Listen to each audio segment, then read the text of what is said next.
Hi, my name is Justin Grenier, and I'm going to be talking to you today about an article that was released by CNBC just over a week ago. The article references a study that was conducted by a tech company named Business Solver, and it paints a broad picture of the state of empathy in the workplace for many different industries. The study claims that high percentage of employees in the high-stress, high-paying jobs would be willing to take a slight pay cut or even work longer hours for a more empathetic type of employer. This demonstrates the current state of empathy in these industries, and quite frankly, it doesn't look very good. The highest ranking on these lists is actually in the technology industry, which is pretty significant because as engineering leaders of the future, we're going to be finding ourselves in these roles that are going to require this sort of empathetic approach to many problems that we might be facing. That's why this topic has such a major significance in this course as we progress in our careers as future engineering leaders. The article actually referenced Daniel Goleman's book, Learning to Lead with Emotional Intelligence, just like we talked about in the modules.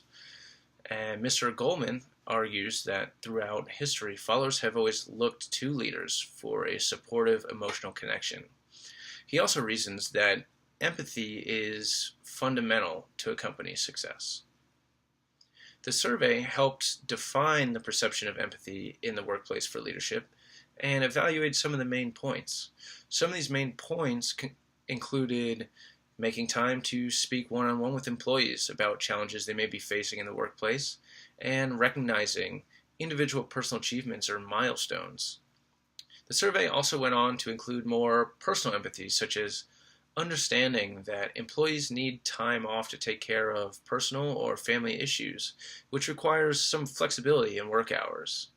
This means companies need to understand there is no one-size-fits-all approach, and each employee has a different empathetic want or need.